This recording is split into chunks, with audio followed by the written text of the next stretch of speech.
Going on? So this review is going to be Earth, Wind and Fire's "I Am" album, which came out back in 1979. What album this was? I mean, where do I begin? Where do I start? And depends on who you talk to. It's arguably the last great Earth, Wind and Fire album.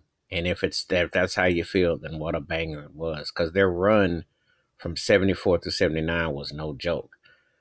But this album had so many classics on it. It's also the first album, well, yeah, it was the first album that I would say without the Charles Stephanie effect, because I want to say that the all in all it still had the Charles Stephanie carryover, but this was the first one that didn't have that directly. This had more outside collaborations, including David Foster, and him and Maurice White through the years would play big parts in the Earth, Wind and Fire sound and stylings, and more of a pop. Once Earth, Wind and Fire got bigger, you heard more of the pop leanings towards that. Earth, Wind and Fire, "I Am," and their Arc, Maurice White's label at the time, Arc Records. And where do I start? In the Stone starts this album off, those horns. You know, the funny thing and interesting thing about those horns to this day, USC and California, USC football, if you know the Trojans, they use this horn chart, and most colleges could do too. You know, I would always say that, and I think Maurice White did direct a band back in the day, a college game. I can't remember. I could have sworn I seen it, but Earth, Wind and Fire, if they ever did a halftime show with the horns and everything, and with the bands, it would have been off the doorknobs, because the horns were always the truth. And in the Stone, it's crazy. It's crazy bumping. Of course, when you get to "Can't Let Go," that was my jam. Love the rhythms and the harmony. Maurice White and Philip Bailey. You know, people talk about Shaq and Kobe and Magic and Kareem as far as duos, Jordan and Pippen. You know, you talk about sports duos or what have you, but and Maurice White and Philip Bailey were a sports duo, and this was basketball something, they'd be way up there, because their vocal harmonies and layerings, oh, it's just incredible how they blended. Voices were different, yet they melted as one. Incredible.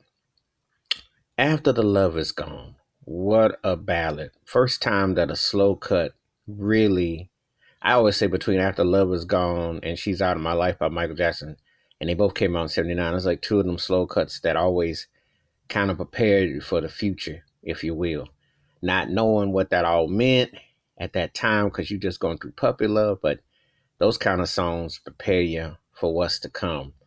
And those songs hit, and that was deep, heartily felt, to say the least. "Let Your Feelings Show" was a bumping track. Loved the rhythm on it, loved the groove on it, loved the harmony on it. Again, Earth, Wind and Fire had this world music thing. You couldn't label them as one type of a band, because when you hear an album like this is like world music.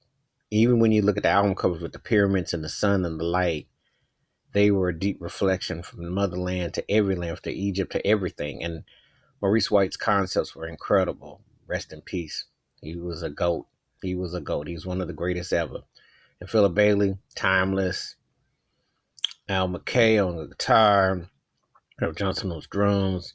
Verdine Whitehouse holding it down on the bass. Bad man. Larry Dunn, one of the greatest keyboard players ever. I mean, just love the whole thing with the band. Then they did Boogie Wonderland with the Emotions, which some people dug. Some people thought they were jumping the shark, thought they called it like the Fonz jumping the shark in Happy Days. But it worked because it created the harmony.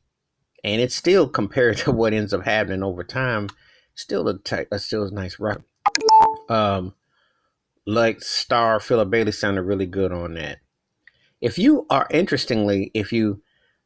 on YouTube or something like that and you hear the unreleased, there's a song called "Diana," which didn't make the cut, but that is a nice cut. Philip and Maurice White sounds really good on that track.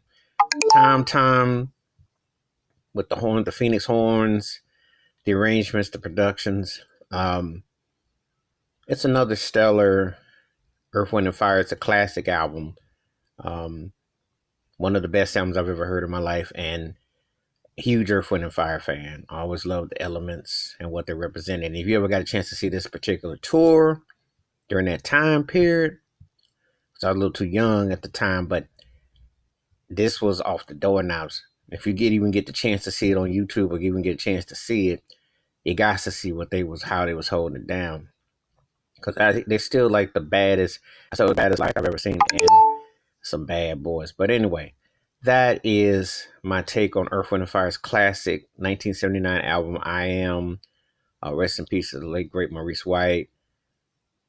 Remembering Andrew Woolfolk, great music. Philip Bailey, Larry Dunn, the crew, Verdine, Ralph Johnson, Al McKay, the whole nine. Was great album, great energy. And Earth, Wind and Fire is the band that always made me feel good, still does when I think about what their music represented then and now. So give Earth, Wind and Fire's I Am a shout out and a listen if you haven't already. And give me your thoughts and takes. Where does I Am rank for you if you're Earth, Wind and Fire fan amongst your top 10, top 5? Also, feel free to give me your thoughts and takes on their legacy, and hit the like, hit the subscribe when the bell rings a new video. And put on that Earth, Wind, and Fire. Have a great day. Peace.